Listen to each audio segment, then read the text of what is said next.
Homeless man saves a baby in the snow. 20 years later, a stranger finds his photo in a mansion. Before we begin, drop a comment below to tell us where you're watching from. If you believe the truth always comes out, like and subscribe. Now sit back and enjoy the story. The air inside the mansion was thick with dust, as if time itself had settled here decades ago. Claire adjusted her scarf against the chill that lingered, despite the roaring fire she'd lit hours earlier. She ran her fingers along the spines of leather-bound books in the library, each title unfamiliar yet evocative, a glimpse into the life of someone she barely knew. Eleanor Grayson, her great-aunt, who had left behind this sprawling estate on the outskirts of upstate New York. Claire paused at a mahogany desk tucked beneath a frost-laden window. The faint scent of cedar wood wafted up from its drawers as she opened them one by one, searching for anything personal, letters, diaries, photographs, that might reveal more about the reclusive woman whose legacy now belonged to her. It was in the bottom drawer, hidden beneath stacks of yellowed paper and brittle ribbons, that she found it. A small photograph, faded but unmistakable. A man stood knee-deep in snow, his face weathered and lined like cracked earth. He wore layers of tattered clothing, their colors dulled by age and grime. In his arms, swaddled tightly in what looked like scraps of wool, lay a baby no older than a few months. Its tiny face peeked out from the bundle, serene and trusting even amidst the biting cold. Beneath the photo, scrawled in ink so faded it seemed ready to disappear entirely, were the words, January 14th, 2005, the day he saved me. Claire's breath caught in her throat. Saved who? And why would such a poignant moment be tucked away in this forgotten corner of the house? Her gaze drifted to the date written beneath the inscription. January 14th, 2005. That would have been 20 years ago today. She turned the photograph over, hoping for more clues, but the back was blank. Still holding it gingerly between her fingertips, she moved closer to the firelight streaming through the room. Shadows danced across the walls, casting eerie silhouettes of bookshelves and antique furniture. It felt as though the past was alive here, whispering secrets only she could hear. Her mind wandered to the image before her. Who was this man? What kind of desperation or courage had driven him to brave the winter storm with an infant in his arms? And why did Eleanor keep this photograph, and those cryptic words, as though they held some profound significance? A sudden gust of wind rattled the windows, pulling Claire from her thoughts. Outside, snowflakes began to fall again, just as they must have all those years ago. She couldn't shake the feeling that this discovery wasn't random, that there was something waiting to be uncovered, not just about Eleanor, but about herself. As she stared into the flames, the warmth of the fire contrasting sharply with the icy mystery unfolding around her, Claire realized she had two choices. Leave the photograph where she found it, letting its story remain buried alongside Eleanor's secrets, or follow the thread it offered, unraveling the truth piece by fragile piece. For reasons she couldn't quite articulate, Claire slipped the photograph into her coat pocket. Whatever secrets it held, she decided, were worth uncovering. The wind howled like a wounded animal, carving icy paths through the narrow alleys of the city. Snow fell in thick sheets, muffling sound and swallowing light, until the world outside became a blur of white and gray. It was January 14th, 2005, a night when even the hardiest souls sought refuge from the storm. Joe huddled under the flickering glow of a street lamp, his breath visible in short bursts as he pulled his threadbare coat tighter around him. He had no name for himself beyond what people called him, Joe. Not John or Joseph, just Joe, plain and simple, like the man himself. For years he'd wandered these streets, invisible to most except for the occasional passerby who tossed spare change his way. But tonight there were no passersby, just the relentless storm and the hollow ache in his stomach that hunger couldn't fill. He shuffled toward an alley behind a row of closed shops, seeking shelter near the warmth of a dumpster's steam. As he approached, something caught his eye, a faint movement amidst the swirling snow. At first, he thought it might be debris caught in the wind, but then he saw it clearly, a small bundle lying motionless on the ground, partially covered by the biting frost. Joe froze, his heart pounding against his ribs. He stumbled forward, dropping to his knees beside the bundle. His calloused hands brushed away the snow, revealing a tiny face framed by wisps of dark hair. A baby, wrapped in nothing more than a thin towel, its skin pale and cold to the touch. Panic surged through him. How could anyone leave a child out here, in this storm? His mind raced with questions he had no time to answer. Without hesitation, Joe scooped the infant into his arms, cradling it close to his chest. The baby stirred slightly, letting out a weak cry that pierced the silence of the night. "You're gonna be okay," Joe murmured, though whether he was trying to reassure the child or himself, he couldn't say. He wrapped the towel tighter around the fragile body, tucking it beneath his coat for whatever meager warmth he could offer. Then, squaring his shoulders against the storm, he stood and began walking. The blizzard raged around them as Joe trudged through knee-deep drifts, searching for help. Every step felt heavier than the last, not just from the weight of the snow, but from the responsibility now resting in his arms. This wasn't just another lost soul. He was holding a life, one too young to understand the cruelty of the world. Finally, after what felt like hours, he spotted the dim glow of lights ahead. A hospital. Relief washed over him as he pushed open the heavy doors, stepping into the warmth of the emergency room. Nurses rushed to meet him, their voices overlapping in urgent tones as they took the baby from his trembling arms. "What happened?" one nurse asked, her eyes wide with concern. "I found him," Joe replied hoarsely, gesturing vaguely toward the door. "Out there, near the dumpsters." Before they could ask anything else, he turned and walked back into the storm, disappearing into the night as quickly as he'd come. To Joe, it wasn't about recognition or reward. It was simply the right thing to do. Another life saved, another burden lifted. Or so he thought. Unbeknownst to him, the act of kindness he performed that night would ripple across 2 decades, touching lives in ways he could never have imagined. The biting wind clawed at Joe's face as he trudged through the endless expanse of snow, his arms cradling the fragile bundle close to his chest. His coat, worn thin by years of hardship, offered little protection against the storm, but it was enough to shield the baby from the worst of it. Each step felt heavier than the last, not just because of the deep drifts slowing his progress, but because of the weight of what he carried. A life so small, so fragile, yet brimming with potential. Joe didn't know where exactly he was going. He only knew he had to get the baby somewhere safe, somewhere warm. The hospital seemed too far away now, its lights swallowed by the blizzard long ago. Instead, he fixed his sights on the nearest fire station, a place he'd passed countless times during his wanderings. It wasn't much farther, though every mile felt like 10 in the unforgiving cold. His breath came in ragged gasps, freezing in the air before him. He whispered softly to the infant. Words meant more for himself than for the child. "We'll make it," he muttered between clenched teeth. "Just hold on." Finally, after what felt like an eternity, the faint glow of the fire station emerged from the haze. Its red brick facade stood out starkly against the whiteout, and the sight filled Joe with a surge of hope. Summoning the last reserves of his strength, he pushed forward until he reached the door. With numb fingers, he pounded on it until it swung open. A firefighter appeared, startled by the disheveled figure standing there. Behind him, warmth radiated from within, an inviting contrast to the icy chaos outside. "Help!" Joe rasped, holding out the bundled baby. "I found him, near the dumpsters. They need help." The firefighter sprang into action, taking the child gently from Joe's arms. Another crew member rushed over with blankets, wrapping the baby snugly while calling for an ambulance. Amid the flurry of activity, someone turned to Joe. "What's your name?" they asked, pen poised over a clipboard. "Just Joe," he replied, shaking his head. When pressed further, he added gruffly, "That's all you need to know." They tried again. "Do you know anything about the parents?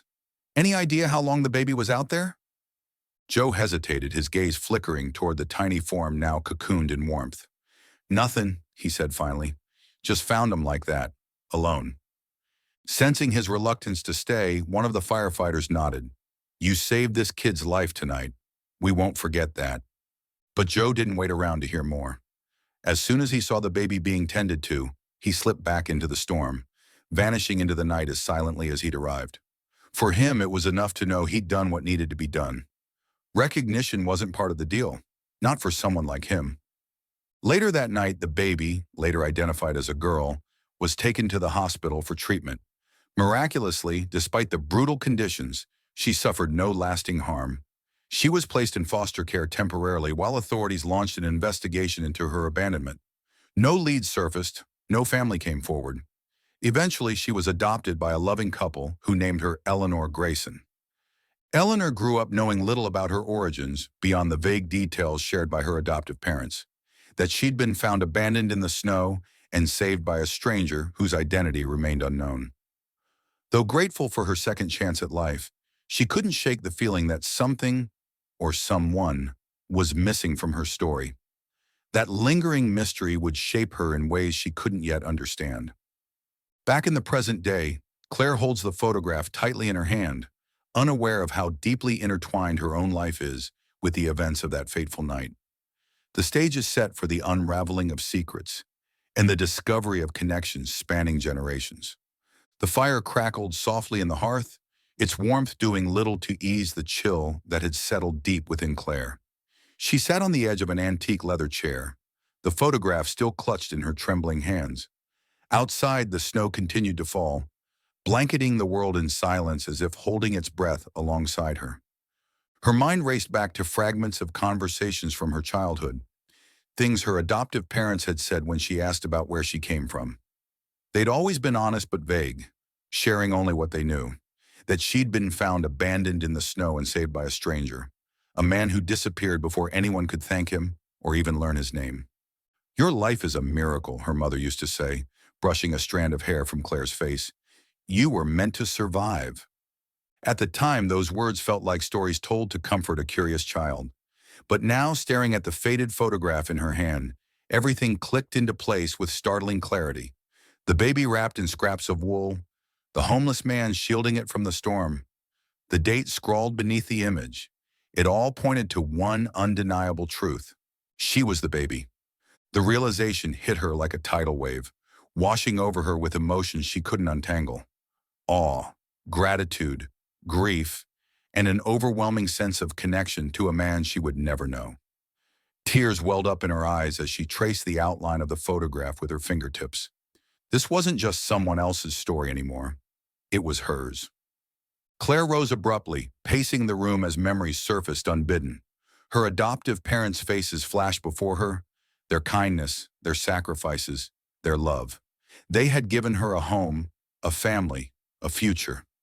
Yet there was always this lingering question mark hovering over her past, a shadow she'd tried to ignore, but could never fully escape. Now, standing in the library of Eleanor Grayson's mansion, a woman she'd barely known existed until recently, she understood why fate had brought her here. This house wasn't just filled with dusty relics of a distant relative's life. It was a treasure trove of answers waiting to be uncovered. And this photograph? It was the key. Her thoughts turned to the inscription again. January 14th, 2005.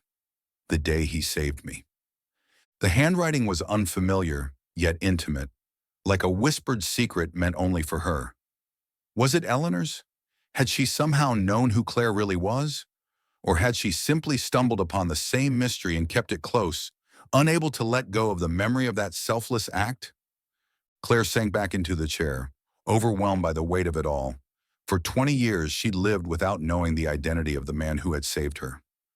Now, staring at his weathered face frozen in time, she felt an urgent need to find out more, not just for herself, but for him.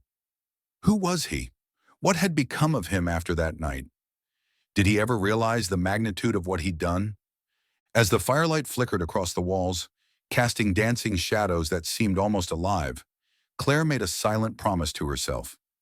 She would uncover the truth, not just about the man in the photograph, but about the chain of events that had led her here, to this moment, in this house. Because somewhere in the threads of this mystery lay the story of her redemption, her purpose, and perhaps even her destiny. Over the next few days, Claire immersed herself in the task of uncovering the truth about Joe. The photograph became her talisman, tucked safely inside her coat pocket as she combed through every corner of Eleanor Grayson's estate. Each room revealed new fragments of the past, old newspapers, letters and journals that hinted at Eleanor's life, but offered no direct answers about the man in the photo. One evening, while sorting through a dusty box in the attic, Claire discovered a brittle newspaper clipping dated January 16, 2005. The headline read, "Mysterious Hero Saves Abandoned Infant from Snowstorm." Below it was a grainy black and white image of a fire station with firefighters standing near the entrance. In the background, just barely visible, was the silhouette of a figure walking away into the snow, a fleeting glimpse of the man who had saved her. The article described how an unnamed homeless man had brought a newborn to the fire station during one of the worst storms in decades. Witnesses recounted his quiet determination and refusal to share more than his first name, Joe. There were quotes from the firefighters who praised his bravery, speculations about his identity, and appeals for him to come forward so they could thank him properly. But there was no follow-up story, no mention of Joe ever being found. Claire's heart ached as she read the words aloud to the empty attic. "Who are you?" she whispered, folding the clipping carefully and tucking it beside the photograph. She felt both closer to him and impossibly far away, like trying to grasp smoke between her fingers. Determined to find answers, Claire decided to broaden her search beyond the mansion. She reached out to local archives, libraries, and historical societies in the nearby city where the rescue had taken place. Her inquiries led her to a small community center that served meals to the homeless. Though 20 years had passed, she hoped someone might remember Joe, or at least recognize his face if she showed them the photograph. On a crisp morning, Claire arrived at the community center, her nerves buzzing with anticipation. Inside, volunteers bustled around, serving breakfast to a line of people huddled against the cold. She approached an older woman behind the counter, introducing herself and explaining her mission. "I'm looking for someone," Claire said, pulling out the faded photograph. "His name might have been Joe. He lived on the streets around here about 20 years ago." The woman studied the picture intently, her brow furrowing. "This man, he looks familiar," she murmured after a moment. "We used to call him Quiet Joe. He didn't talk much, but he always helped others when he could. If someone needed a blanket or food, he'd give them what little he had." Claire's pulse quickened. "Do you know what happened to him? Is he still alive?" The woman shook her head sadly. "I haven't seen him in years. Last I heard, he left town not long after that big storm in 2005. Some folks thought maybe he went west, but nobody really knows." Despite the lack of concrete leads, Claire left the community center feeling hopeful. For the first time, she had a name and a sense of who Joe might have been. Quiet, kind, selfless. A man who gave everything he had, even when he had nothing. Her search expanded online, scouring social media groups, forums, and databases dedicated to missing persons and unsolved mysteries. She posted the photograph along with her story, asking if anyone recognized the man or knew anything about him. Slowly, responses began trickling in. Most were dead ends, but each message fueled her resolve to keep going. One reply stood out among the rest. It came from a retired firefighter named Tom, who claimed to have been working the night Joe brought the baby to the station. Claire arranged to meet him at a coffee shop downtown. Tom was in his late 60s, with graying hair and a weathered face that spoke of years spent battling blizzards and fires alike. When Claire showed him the photograph, his eyes widened in recognition. "That's him," Tom said, pointing to the image. "That's the guy who brought you in. You're the baby, aren't you?" Claire nodded, tears welling up in her eyes. "Yes. Do you remember anything else about him? Anything that might help me find him?" Tom leaned back in his chair, lost in thought.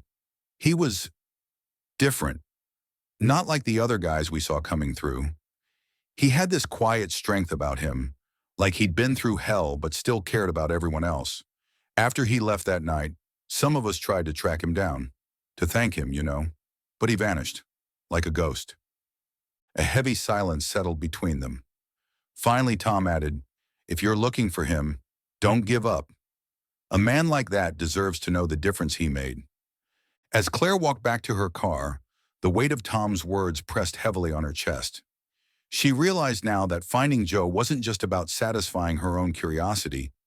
It was about closure, gratitude, and perhaps redemption. Somewhere out there, A man who had once braved a storm to save a stranger's life deserved to hear that his act of kindness had mattered. With renewed determination, Claire vowed to keep searching, no matter how long it took. Because somewhere deep inside, she believed that their paths were destined to cross again. And when they did, she would finally be able to say the words she'd carried in her heart since discovering the photograph. Thank you. Claire threw herself into the search with a fervor she hadn't felt in years. Each day brought new leads, dead ends, and moments of quiet reflection as she pieced together fragments of Joe's life, or what little anyone seemed to know about him. Her journey took her from bustling city streets to quiet corners of forgotten neighborhoods, retracing the steps of a man who had vanished like smoke on the wind. Her first stops were the shelters scattered throughout the small city where the rescue had taken place. These places were sanctuaries for those living on the margins, offering warmth, food, and temporary refuge. Claire carried copies of the photograph with her, showing it to volunteers, staff members, and even some of the residents who had been around during that time. At one shelter, an elderly volunteer named Margaret studied the picture closely, her eyes misting over. "Oh, I remember him," she said softly. "He used to come here sometimes, always kept to himself, but he'd help hand out meals when we were short-staffed. Never asked for anything in return." "Do you know where he went after the storm?" Claire asked, leaning forward eagerly. Margaret shook her head. "No one does. He just disappeared. Some folks thought maybe he got picked up by police or moved on to another town, but there was something about him, like he didn't want to be found." Though the answer wasn't what Claire had hoped for, Margaret's words painted a clearer picture of Joe, a man who gave without expecting recognition, who lived quietly and left just as silently. Next, Claire visited the fire station where Joe had delivered the baby all those years ago. Though the building looked much the same, many of the faces inside were different now. Only a handful of firefighters remained from that night, including Tom, whom she'd already met at the coffee shop. Tom introduced her to another retired firefighter, Frank, who had also been on duty that fateful evening. Frank was gruff but kind-hearted, his hands calloused from decades of hard work. When Claire showed him the photograph, his expression softened. "That's Joe, all right," Frank said, nodding slowly. "I'll never forget that night. We were all frozen stiff from fighting a house fire earlier, and then this guy shows up out of nowhere with a baby in his arms. You could tell he'd walked miles through that storm. It was written all over him." "What happened after you took the baby?" Claire asked. Frank shrugged. "We tried to get more info out of him, but he wouldn't say much. Just told us he found the kid near some dumpsters and wanted to make sure they were safe. Once he saw we had it under control, he turned around and walked right back into the snow, like he didn't care if we ever saw him again."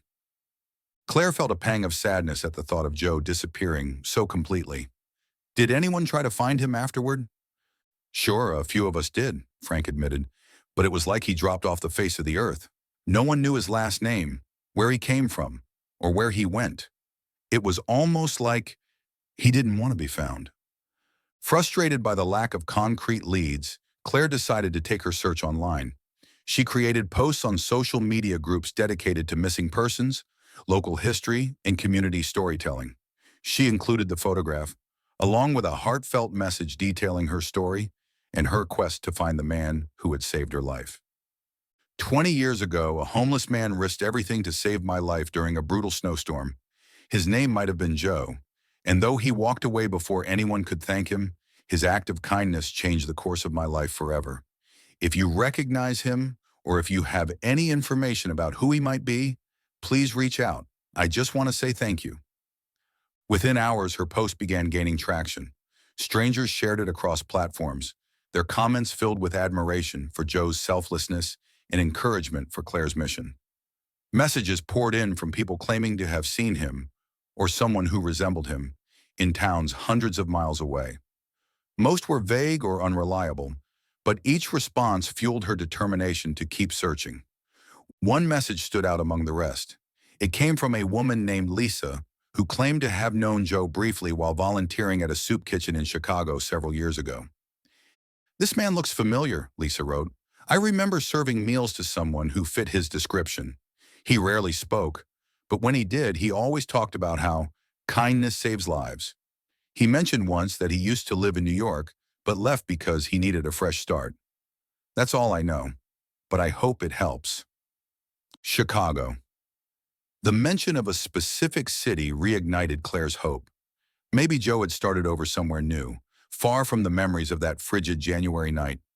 Maybe, just maybe, he was still alive, and waiting to hear that his act of kindness had not gone unnoticed. As days turned into weeks, Claire's search became more than just a personal mission. It evolved into a tribute to Joe's humanity, a way to honor the hidden goodness he had shown not only to her, but to countless others along the way. Every lead, no matter how small, reminded her of the impact one person could have on the world. Late one night, as she sat surrounded by maps, notes, and photographs spread across her hotel room desk, Claire allowed herself a moment of quiet gratitude. Whether or not she found Joe, she realized, didn't diminish the significance of what he had done. His actions had set into motion a ripple effect that spanned generations, connecting him to Eleanor, to Claire, and perhaps even to future lives yet unknown. With renewed resolve, Claire packed her things and booked a ticket to Chicago. The road ahead was uncertain, but she knew one thing for sure. She wouldn't stop until she found the man who had given her a second chance at life. And somewhere deep inside, she believed he was worth finding. Claire's journey to Chicago felt like stepping into uncharted territory, both physically and emotionally. The city buzzed with life, its towering skyscrapers and bustling streets, a stark contrast to the quiet charm of upstate New York. Yet amidst the chaos, she clung to the hope that somewhere in this sprawling metropolis, she might find traces of Joe, the man who had once braved a storm to save her. Her first stop was a network of shelters scattered across the city. Armed with copies of the photograph and stories of Joe's kindness, Claire spoke to volunteers, staff members, and residents who frequented these places. At each location, she asked the same question.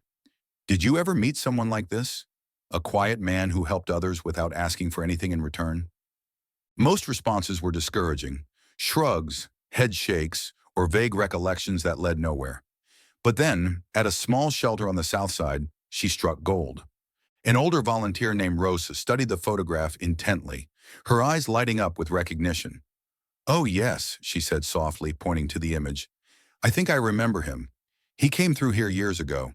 We didn't know his full name, but some of the kids called him Toy Joe."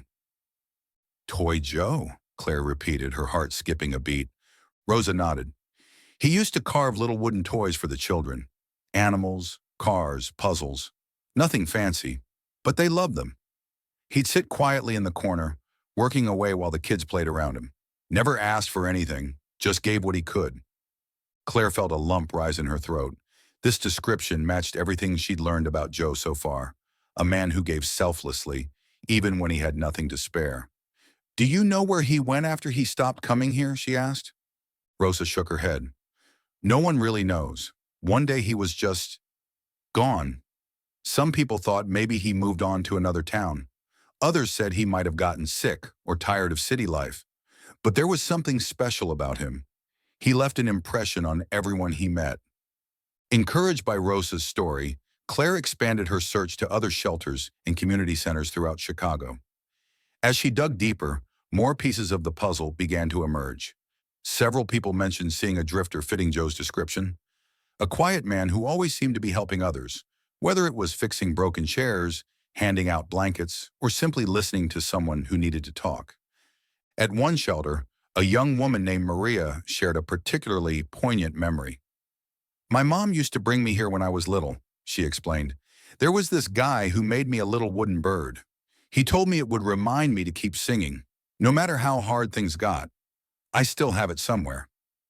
Claire's chest tightened as she listened. Joe wasn't just a faceless figure from her past. He was a thread woven into the fabric of countless lives, leaving behind moments of joy and kindness wherever he went. The most promising lead came from a retired social worker named Harold, who had spent decades working with homeless populations in the city. When Claire showed him the photograph, his eyes widened in recognition. "Yes, I knew this man," Harold said firmly. "We tried to help him get off the streets a few times, but he never wanted to stay in one place for long. Said he was happier moving around, helping people wherever he could." "Do you know if he ever talked about his past?" Claire pressed. Anything that might explain why he disappeared after saving that baby? Harold hesitated, stroking his chin thoughtfully. There was one thing, he admitted. Once, during a rare moment of conversation, he mentioned being haunted by something he couldn't undo. He said saving that baby was the only good thing he'd ever done, and it gave him a reason to keep going. Maybe that's why he left, to escape whatever demons were chasing him. Claire absorbed Harold's words, her mind racing. Could it be true? Had Joe sacrificed not only his comfort, but also his peace of mind to ensure her survival? The thought filled her with both gratitude and sorrow. Determined to piece together more of Joe's story, Claire visited local craft shops and flea markets, asking if anyone recognized the photograph or remembered buying handmade wooden toys from a drifter. Her persistence paid off when a shopkeeper named Evelyn recalled purchasing several carvings from a man matching Joe's description. He wasn't much of a talker, Evelyn said, but he had a gentle way about him. Paid for supplies with coins he must have collected from panhandling. Once I asked him why he carved toys instead of selling them for money. He just smiled and said, "Kids need magic more than I need change." Evelyn rummaged through a drawer behind the counter and pulled out a small wooden bear. "This is one of his," she said, handing it to Claire. "I kept it because it reminded me of him. Maybe it'll help you find him." Claire held the tiny bear in her palm, its smooth surface worn from years of handling. It felt like holding a piece of Joe himself, a tangible connection to the man who had changed her life forever. As Claire pieced together the fragments of Joe's time in Chicago, a clearer image began to form. He was a wanderer, a giver, a man who carried his burdens silently while lighting up the lives of those around him. Though he had vanished again, leaving barely a trace, his legacy lived on in the smiles of children who played with his toys, the repaired furniture in shelters, and the warmth of memories shared by those who had crossed his path. But Claire knew she wasn't done yet. Somewhere out there, Joe might still be alive, perhaps still drifting, still giving, still carrying the weight of his past, and she wouldn't rest until she found him. Because deep down, she believed their meeting was inevitable. After all, 20 years ago, he had walked through a storm to save her. Now it was her turn to walk through the unknown and bring him the gratitude he deserved. Claire's search had taken her to nearly every corner of Chicago, but the breakthrough she desperately needed came from an unexpected source. A small, understaffed shelter tucked away in a quiet neighborhood on the city's outskirts. The building was unassuming, its brick facade weathered by time and neglect. Yet inside, it radiated warmth and care despite its limited resources. As Claire entered, she was greeted by a young volunteer named Marcus, who seemed eager to help. When she showed him the photograph of Joe, his eyes widened slightly. "Wait here," he said, disappearing into a back room before returning with an older woman named Ruth, the shelter's director. Ruth studied the image carefully, her expression softening as recognition dawned. "Yes," she murmured, her voice tinged with nostalgia. "This is him. He stayed here for a short while about 10 years ago. We didn't know his full name. He just called himself Joe, but he left quite an impression." Claire leaned forward, her heart pounding. "Do you know where he went after leaving here?" Ruth hesitated, then nodded slowly. "He disappeared suddenly one day, but not before leaving something behind. A letter. It was addressed to no one in particular, almost like he wrote it for himself, or maybe for whoever found it." "A letter," Claire repeated, her pulse quickening. "What did it say?" Ruth shook her head. "I'm sorry, I can't recall the exact words. But we kept it. It's still here somewhere. Let me see if I can find it." Moments later, Ruth returned with a faded envelope, its edges worn from years of handling. Written in neat, deliberate handwriting across the front were the words, "For whoever finds this." Claire's hands trembled as Ruth handed her the envelope. With Ruth's permission, she carefully opened it and unfolded the single sheet of paper inside. The handwriting was simple but heartfelt, each word carrying the weight of someone grappling with their past and seeking redemption. "If you're reading this, it means I'm gone. I don't expect anyone to remember me. I've spent most of my life trying to forget myself. But there's one thing I need to say, even if no one ever hears it. Kindness saves lives. Not just the lives of others, but your own too. Years ago, during the worst storm I'd ever seen, I found a baby abandoned in the snow. I didn't think twice. I just knew I had to get her to safety. That night changed everything for me. For the first time in a long time, I felt like I mattered, like I could make a difference, even if it was just once. After that, I started carving toys for kids at shelters, fixing things that were broken, helping where I could. It wasn't much, but it gave me purpose. Still, I couldn't stay in one place for long. The guilt follows me everywhere. The mistakes I made, the people I hurt, I'll carry them until my last breath. But if you're reading this, know that I tried. I tried to be better, to do better. And maybe, just maybe, some part of what I did will live on in the lives I touched. Thank you for remembering me, even if only for a moment. Tears blurred Claire's vision as she read the letter over and over, each word resonating deeply within her. This was more than just a note. It was a confession, a plea for understanding, and a testament to the man Joe had become despite his struggles. She saw now that his acts of kindness weren't random. They were his way of making amends, of proving to himself that he was capable of good. He must have left shortly after writing this, Ruth said softly, breaking the silence. We never saw him again. Some folks thought he might have gone west toward California. Others believed he simply moved on to another town, continuing his quiet journey. Claire folded the letter reverently and placed it back in the envelope, her mind racing. Though the trail had grown colder, the letter gave her something invaluable. Insight into Joe's heart. He hadn't vanished because he didn't care. He'd left because he cared too much, burdened by the weight of his own regrets. Armed with this new piece of the puzzle, Claire decided to follow the rumors of Joe heading west.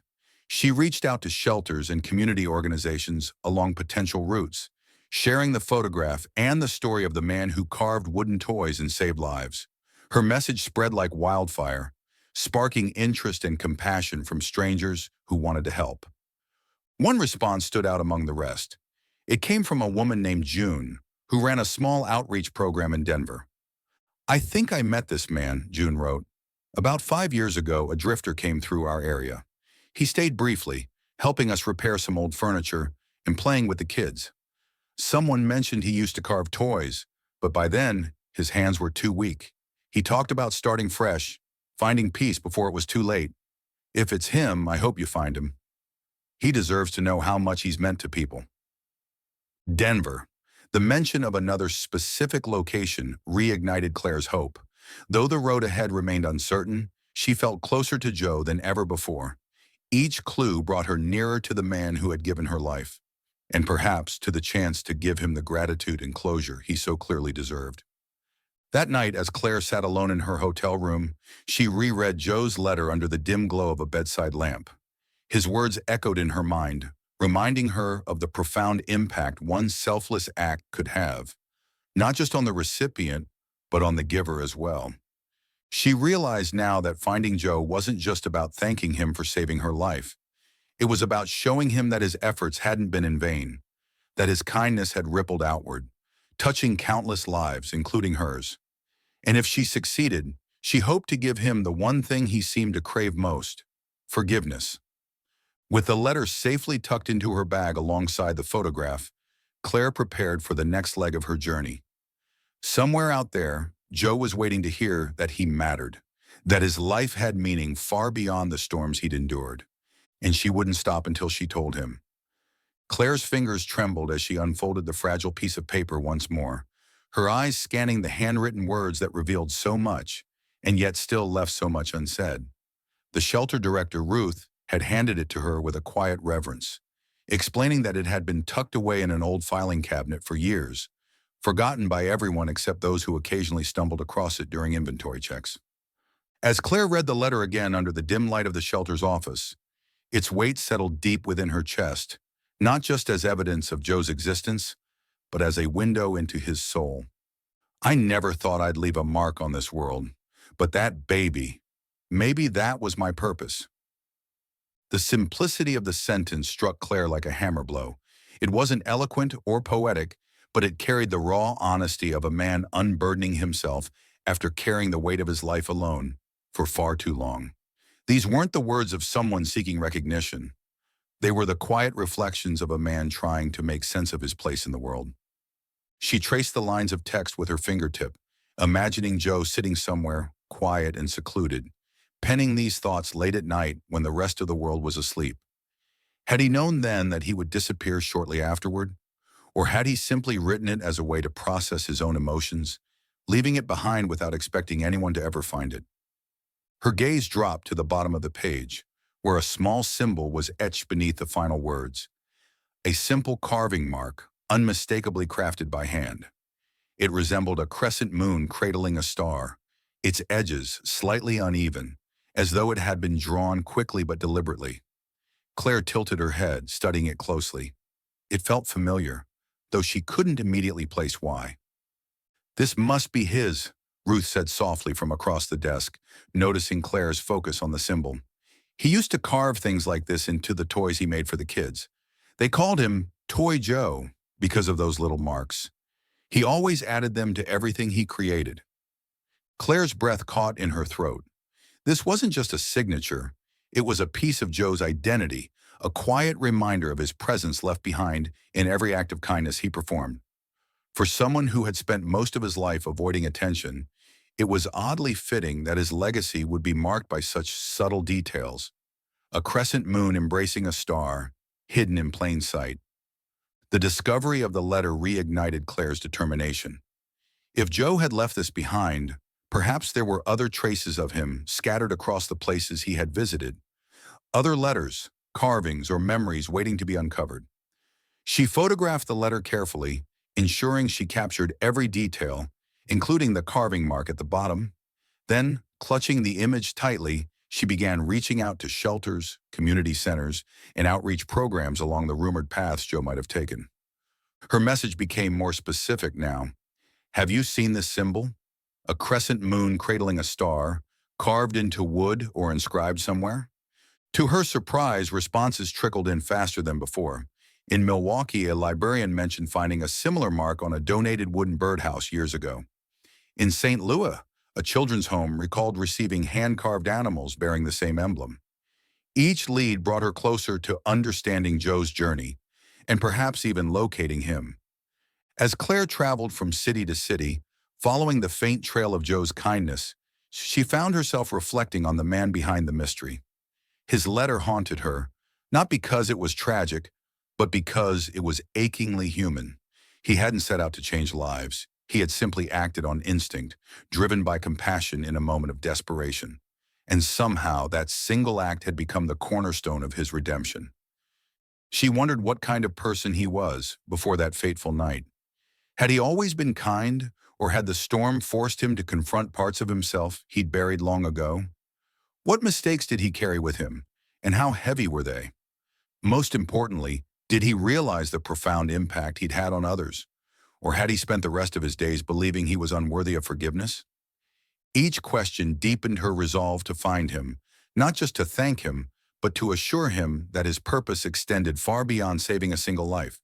He had saved hers, but in doing so, he had also inspired countless others to believe in the power of kindness, even in the darkest moments. "We found this bench outside our building about 5 years ago," June wrote. "No one knows who made it or why it was left here, but we kept it because it's sturdy and beautiful. When I saw your description of the carving mark, I knew it matched. Could this have been him?" Claire stared at the photo, her heart racing. The bench looked worn but well cared for, its smooth surface bearing the marks of time and use. Someone had varnished it recently, preserving the intricate design etched into the wood. It was a testament to permanence amid impermanence, a tangible reminder of Joe's fleeting presence. For the first time since beginning her search, Claire felt certain she was close. Whatever road Joe had traveled, it had led him to Denver, and if she followed it, she might finally uncover the truth about the man who had saved her life, and perhaps help him find peace in return. With renewed hope, Claire booked a ticket to Colorado, clutching the photograph of the bench and the letter bearing Joe's heartfelt confession. Somewhere in the mountainside city, surrounded by snow-capped peaks and crisp air, she believed she would meet the man whose kindness had shaped her destiny. Because now, more than ever, she understood what he had written all those years ago. Maybe that was my purpose. And maybe, just maybe, finding him was hers. Claire had returned to the mansion reluctantly, her mind still preoccupied with the trip to Denver she was planning. But something about the place, the quiet creak of its floorboards, the way shadows danced across its walls in the firelight, kept pulling her back. It was as if the house itself knew there were secrets yet to be uncovered, waiting patiently for her to find them. On this visit, she decided to focus on the writing desk in the library, a piece of furniture she'd only glanced at before. Its surface was scarred with age, its drawers stiff and resistant when tugged. As she knelt beside it, running her fingers along its edges, she noticed something odd. One of the lower panels seemed slightly misaligned, as though it didn't quite fit with the rest of the design. Curious, Claire pressed gently against the panel and heard a faint click. A hidden compartment slid open, revealing a small cache tucked away within the desk. Inside lay several wooden carvings, a bird perched on a branch, a delicate flower, a tiny crescent moon cradling a star.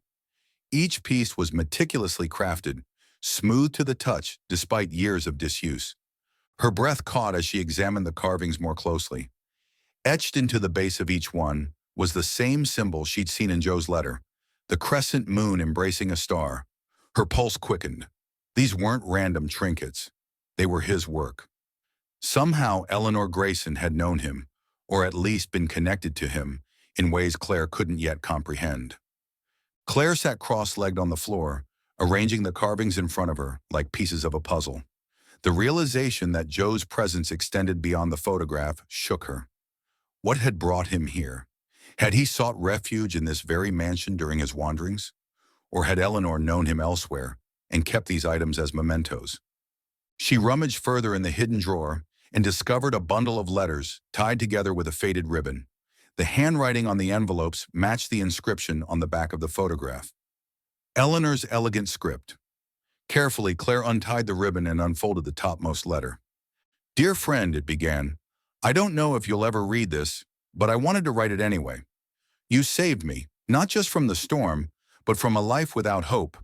Your act of kindness reminded me that goodness exists, even in the darkest corners of the world." Claire's hands trembled as she turned the page over, searching for a signature, but there was none. Instead, the letter ended with another carved symbol drawn in ink, the crescent moon and star. It wasn't addressed to anyone specific, but the tone suggested intimacy, gratitude, and perhaps even love. Was this how Eleanor saw Joe? Not as a drifter or a stranger, but as someone who had profoundly impacted her life? And if so, why had she never spoken of him? As Claire sifted through the remaining letters, a clearer picture began to emerge. Eleanor hadn't merely collected Joe's carvings as keepsakes, she had cherished them as reminders of the man who had given her a second chance at life. Some letters detailed her early days after being adopted, describing how she struggled to reconcile the trauma of abandonment with the knowledge that someone, a nameless hero, had risked everything to save her. "Every time I look at these carvings, I think of you. They remind me of your hands, rough and calloused, yet capable of such beauty. You gave me life, but you also gave me purpose. To honor your kindness by living fully, loving deeply, and leaving my own mark on the world." Eleanor's words painted a portrait of a woman forever changed by an act of selflessness. She had spent her life trying to live up to the legacy of the man who had saved her, channeling his quiet generosity into her own actions. The mansion itself bore evidence of this. Its cozy interiors, filled with books, art, and warmth, reflected a person who valued connection and compassion above all else. But what struck Claire most was the absence of closure. None of the letters appeared to have been sent. They were written not as correspondence, but as meditations, private reflections meant for Eleanor alone. Perhaps she had never found Joe, or perhaps she had chosen to let him go, respecting his need for anonymity. Either way, it was clear that his memory had stayed with her until the end. At the bottom of the hidden drawer, beneath the carvings and letters, Claire found one final item, a folded map. Unfurling it carefully, she recognized the familiar outline of Colorado, dotted with handwritten notes and markings. One location stood out, a small town near Denver circled in red ink, labeled simply, Woodworkers' Haven. Her heart raced as she studied the map. This had to be where Joe had gone next. Whether by coincidence or fate, Eleanor had left behind one last clue, pointing Claire toward the man who had shaped both their lives in ways neither could have anticipated. Sitting amidst Eleanor's treasures, Claire felt the weight of generations pressing down on her shoulders. This wasn't just her story, it was Eleanor's too. Two women bound together by the actions of a single man whose kindness had rippled outward across decades. While Eleanor had honored Joe's memory quietly, preserving it within the walls of her beloved home, Claire now carried the torch, determined to bring the mystery full circle. She placed the carvings, letters, and map gently back into the hidden drawer, closing it with care. Then, clutching the photograph of Joe tightly in her hand, she rose to her feet. The journey ahead would take her far from the mansion, but she knew now that its secrets had prepared her for what lay ahead. Denver awaited, and somewhere in its vast expanse, Joe might finally hear the words he deserved to hear. "Thank you." Claire froze, her fingers hovering over the collection of wooden carvings as her gaze landed on the smallest piece in the drawer. It was unmistakable, a miniature figure of a baby, no larger than the palm of her hand, swaddled tightly in what appeared to be a tiny blanket carved with intricate detail. The craftsmanship was extraordinary, every groove and curve capturing the fragility and innocence of an infant. Her breath hitched as she picked it up, cradling it gently between her fingertips. This wasn't just any carving, it was her. There was no doubt in her mind. Joe had created this delicate representation of the very life he had saved that snowy night 20 years ago. Tears welled in her eyes as she turned the figure over, half expecting and finding the familiar crescent moon cradling a star etched into its base. The symbol felt heavier now, imbued with even more meaning. It wasn't merely a signature, it was a mark of purpose, a quiet declaration of love and hope left behind for anyone who might find it. Claire sat back on her heels, clutching the tiny carving close to her chest as emotion surged within her. She imagined Joe sitting somewhere quiet, perhaps late at night by candlelight, carefully shaping this piece of wood into something so profoundly personal. Had he carved it soon after rescuing her, while the memory of that stormy night was still fresh in his mind? Or had he made it years later, when the weight of his own regrets pressed heavily upon him, as a way to remind himself of the good he had done?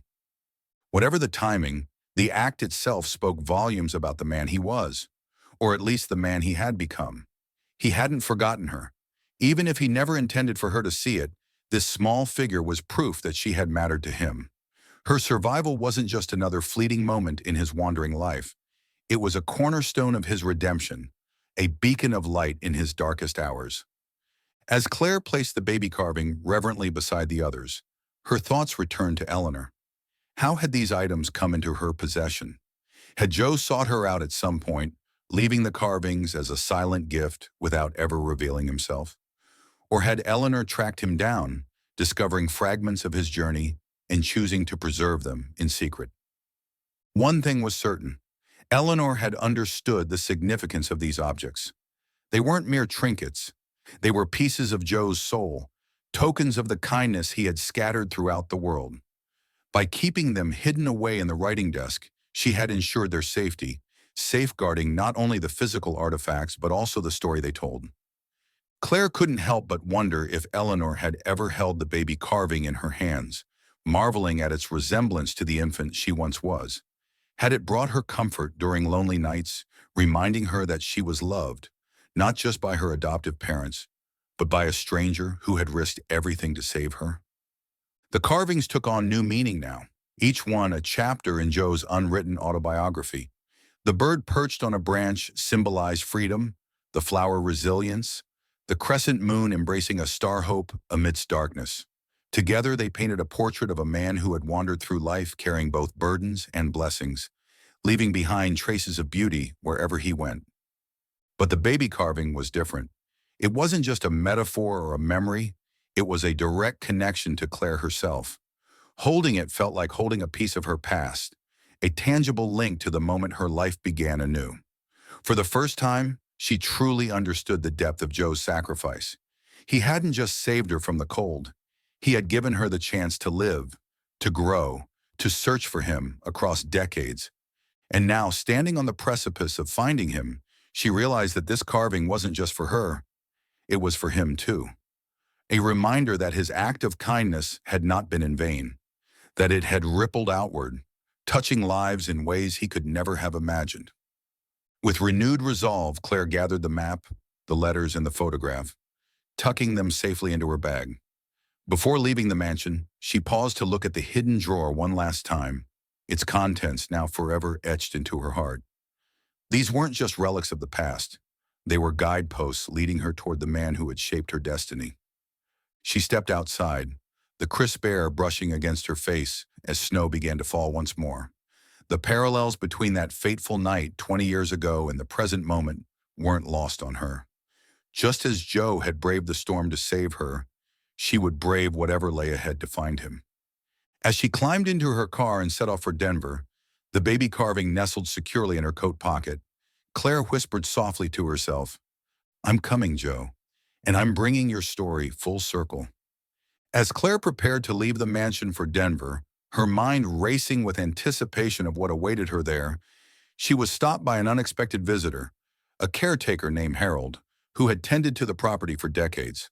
He had arrived unannounced, his weathered face framed by a thick woolen scarf as he shuffled through the snow-covered driveway. "Miss Grayson?" he called out hesitantly, spotting Claire near the front door. "I heard you've been staying here. Thought I'd stop by to see if you needed anything." Claire greeted him warmly, grateful for the interruption. Something about Harold's presence felt comforting, like he carried pieces of the mansion's history within him. Sensing an opportunity, she invited him inside, offering him tea and a seat by the fire. "I've been exploring the house," Claire began cautiously, "and I found some interesting things in the writing desk. Wooden carvings, letters."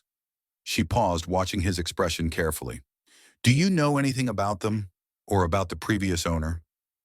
Harold's eyes softened, though they remained guarded. "Ah, yes," he said slowly, leaning back in his chair.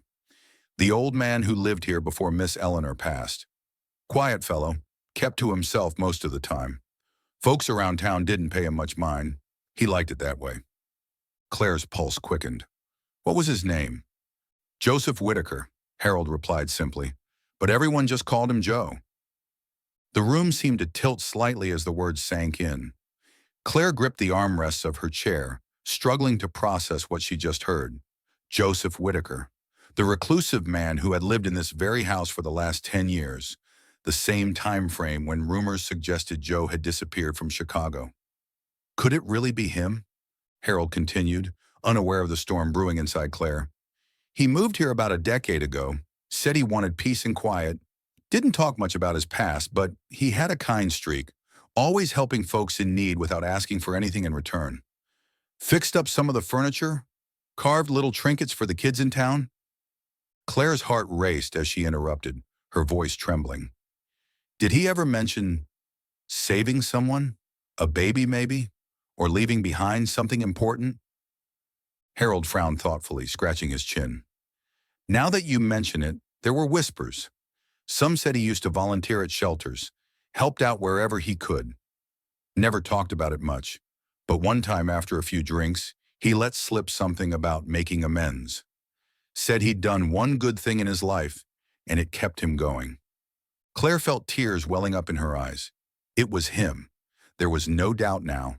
This quiet, reclusive man, Joseph Whitaker, was the same person who had saved her life all those years ago. The same man whose kindness had inspired Eleanor to honor his memory. And now she realized he had spent his final years living in solitude, surrounded by reminders of the lives he had touched. Claire pressed Harold for more details, her urgency growing. "Do you know where he is now? Is he still alive?" Harold shook his head sadly. "Afraid not, miss. Joe passed away a couple of months back. Heart gave out, they said. He's buried in the cemetery on the edge of town. Simple grave, no fuss. Just the way he would have wanted." The weight of his words hit Claire like a punch to the chest. After all this time, after coming so close to finding him, she had missed her chance to thank him in person. Yet even in death, Joe's presence lingered, woven into the fabric of the mansion, the carvings and the stories shared by those who had known him. Before leaving, Harold handed her a small envelope he'd found among Joe's belongings during the estate handover. This was addressed to whoever finds it, he explained. Thought it might belong with the rest of the stuff in that desk. Claire accepted the envelope with trembling hands, already knowing what she would find inside. Written in Joe's familiar handwriting was another letter, one final message to the world. If you're reading this, then my journey has ended. I don't expect anyone to remember me. I never thought I deserved to be remembered. But if you found this, it means my story matters to someone. That baby I saved all those years ago, she gave me purpose when I thought I had none. Her survival reminded me that even broken people can do good things. So I tried to carve beauty out of pain, to leave the world better than I found it. Maybe someday she'll find me. Maybe she won't. Either way, I hope she knows this. She saved me too. By giving me a reason to keep going, she gave me a second chance at redemption. Thank you for finding me, even if it's just in spirit. The next morning, Claire drove to the cemetery on the outskirts of town. Snow blanketed the ground, muffling sound and casting everything in a soft, ethereal glow. She walked between rows of headstones until she found the one marked simply, Joseph Whitaker, beloved friend and stranger. Kneeling before the grave, Claire placed the tiny wooden carving of the baby at its base, along with the photograph that had started it all. Tears streamed down her face as she whispered the words she had carried across miles and memories. Thank you, Joe. You saved me, not just from the storm, but from a life without knowing the power of kindness. Because of you, I learned how to seek, to connect, to give back. And because of you, I'll carry your legacy forward. As Claire stood and turned to leave, she glanced back at the modest headstone one last time. Though Joe was gone, his story lived on. In the carvings, in Eleanor's letters, in the ripples of kindness he had set into motion. His act of selflessness had created a chain reaction spanning generations, binding strangers together in ways neither could have foreseen. And as the snow began to fall once more, Claire knew she wasn't saying goodbye. She was carrying Joe's light into the future, a reminder that even in the coldest storms, hidden kindness can save us all. As Claire stood before Joseph Whitaker's grave, the pieces of the puzzle finally clicked into place with overwhelming clarity. Her mind raced back to everything she had uncovered: the wooden carvings, Eleanor's letters, the hidden drawer, Harold's revelations. And suddenly the truth was undeniable. Joe, the homeless man who had saved her life 20 years ago, wasn't just connected to this mansion. He was the mysterious benefactor who had left it to her. The realization hit her like a tidal wave, leaving her breathless. This house wasn't simply a repository of memories or artifacts tied to Joe's journey. It was a testament to his redemption, his transformation from a broken man seeking purpose to someone who had built a quiet but meaningful legacy. And somehow, unknowingly, Claire herself had been part of that journey all along. Claire's thoughts spiraled as she retraced the clues that now seemed so obvious in hindsight. The wooden carvings and their crescent moon symbol, the same mark etched into every act of kindness Joe had performed. The letters written by Eleanor filled with gratitude for the man who had given her life, but also hints of admiration for the person he'd become. The caretaker Harold's description of Joe as a reclusive yet generous man, fixing furniture, carving toys, and helping neighbors without fanfare. The charity foundation mentioned briefly in one of Eleanor's letters, which had apparently taken Joe under its wing after his time in Chicago. They had provided him shelter, stability, and an opportunity to rebuild his life, a second chance at redemption. And then there was the mansion itself, cozy, warm, filled with books and art, a reflection of someone who valued connection, compassion, and beauty. Someone who wanted to leave something behind, not for himself, but for others. Claire realized now that Joe hadn't just wandered aimlessly after saving her.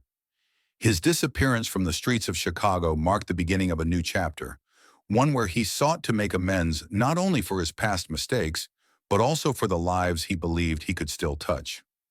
Over time, he had transformed from Quiet Joe, the drifter who carved wooden toys, into Joseph Whitaker, the enigmatic owner of this very estate. But why had he chosen her? Why leave the mansion to her, a woman he barely knew? Sitting on a bench near the cemetery, Claire opened the envelope containing Joe's final letter once more. As she read his words again, they resonated deeper than ever before. That baby I saved all those years ago, she gave me purpose when I thought I had none. Her survival reminded me that even broken people can do good things. It wasn't just about gratitude, it was about connection. By saving her, Joe had saved himself. And now, through this house, he was ensuring that his story wouldn't end with him. He was entrusting her with his legacy, asking her to continue what he had started, spreading kindness, honoring humanity, and proving that even the smallest acts of compassion can ripple outward across lifetimes. The mansion wasn't just a gift, it was a call to action, a reminder that the threads of fate are woven tighter than we often realize, binding us to those whose paths we cross, whether briefly or profoundly. When Claire returned to the mansion later that day, it felt different, not as a relic of the past, but as a living extension of Joe's spirit. Every corner whispered stories of his journey, the library where she'd found the photograph, the writing desk hiding his carvings, the firelight casting warmth over rooms he had likely tended to himself. She walked upstairs to the master bedroom, imagining Joe sitting by the window, looking out at the snow-covered grounds, perhaps reflecting on the life he had built despite his struggles. She wondered if he had ever allowed himself to feel proud of what he'd accomplished, or if he had remained haunted by the guilt he carried until the end. In the closet, Claire discovered a small box labeled "For Claire" in neat, deliberate handwriting. Inside, she found another carving, a delicate tree with roots stretching deep into the earth and branches reaching toward the sky. Beneath it was the crescent moon cradling a star, along with a note. Roots remind us where we came from. Branches show us where we're going. Take care of this place. It's yours now. And remember, kindness saves lives. Tears streamed down Claire's face as she held the carving close to her chest. Joe hadn't just given her a home, he had given her a mission, to honor his memory by living fully, loving deeply, and leaving her own mark on the world, as he had done. Over the following weeks, Claire began transforming the mansion into a space dedicated to Joe's vision. She turned the library into a community center, offering free workshops and resources for local families. The carvings were displayed proudly, each accompanied by a plaque telling Joe's story. She reached out to the charity foundation that had helped him years ago, partnering with them to support others like him, people seeking redemption and purpose after hardship. Though Joe was gone, his presence lingered everywhere, in the laughter of children playing in the yard, in the smiles of volunteers working together, in the quiet moments when Claire sat by the fireplace, holding the tiny wooden baby carving in her hands. As snow continued to fall outside, blanketing the world in silence, Claire felt a profound sense of peace. Joe's journey had come full circle, not with applause or recognition, but with the simple knowledge that his kindness had mattered, that it had saved lives, changed destinies, and created connections spanning generations. And as she gazed out at the wintry landscape, she whispered softly, "Thank you, Joe, for everything." The air was crisp and still as Claire stood before the simple headstone, its surface dusted with fresh snow. Carved into the stone were words that seemed to encapsulate the essence of the man she had searched so long to find. Joseph Whitaker, a gentle soul who chose love. Claire's breath caught in her throat as she traced the letters with her gloved fingers, each word resonating deeply within her. It wasn't just an epitaph, it was a testament to the life Joe had chosen to live after saving hers. Despite his hardships, despite the demons he carried, he had chosen love over bitterness, kindness over despair. And because of that choice, countless lives, including hers, had been forever changed. Kneeling in the snow, Claire placed the tiny wooden carving of the baby at the base of the grave, alongside the photograph she had carried across miles and memories. Her voice trembled as she spoke aloud, breaking the silence of the cemetery with heartfelt gratitude. "Joe, I wish I could have met you. I wish I could have looked you in the eye and told you how much you mean to me, to all of us. You didn't just save my life that night. You gave me a purpose I'm only beginning to understand." She paused, brushing away tears that froze on her cheeks. "You taught me what it means to choose love, even when the world feels cold and cruel. You showed me that one act of kindness can ripple outward, touching lives in ways we'll never fully comprehend." Her gaze lingered on the headstone, imagining the man behind the name, The quiet drifter who had braved a storm to save a stranger, the reclusive craftsman who had carved beauty out of pain, the gentle soul who had left behind this house as a gift to someone he barely knew. I don't know if you ever forgave yourself for whatever guilt you carried, she continued softly, but let me tell you this. You are forgiven. You are loved. And your legacy will live on, not just in this grave, but in every life you touched.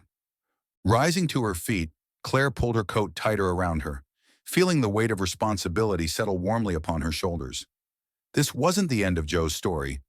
It was the beginning of hers. She made a silent vow, not just to him, but to herself.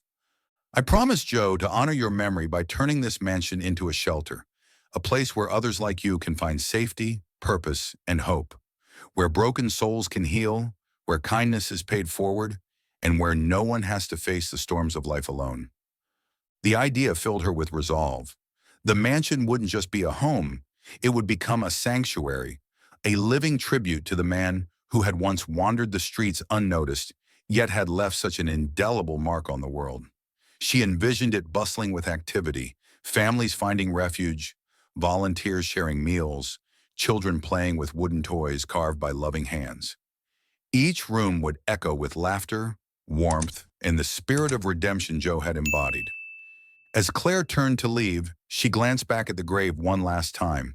Snowflakes swirled around her, catching the pale light of the winter sun and casting a soft glow over the scene. In that moment, she felt certain that Joe was watching, not with sadness or regret, but with quiet pride, knowing that his story hadn't ended with him. Walking back toward the car, Claire clutched the photograph tightly in her hand, the edges worn from months of carrying it everywhere. Though Joe was gone, his presence surrounded her, in the crunch of snow beneath her boots, in the chill of the wind against her face, in the warmth spreading through her chest as she thought about the future. When she reached the mansion, she stepped inside and lit a fire in the hearth, letting its golden light fill the room. For the first time since inheriting the estate, it truly felt like home. Not because of its grandeur or history, but because it carried Joe's spirit within its walls. Standing by the window, gazing out at the falling snow, Claire whispered one final promise. This house will always be a beacon of hope for those who need shelter, for those seeking redemption, and for anyone who believes in the power of kindness. Thank you, Joe, for showing me the way. And as the flames danced in the fireplace, casting flickering shadows across the cozy interior, Claire knew she was exactly where she was meant to be. The circle had closed, but the ripple effects of Joe's selflessness would continue spreading outward, touching lives far beyond what either of them could have imagined.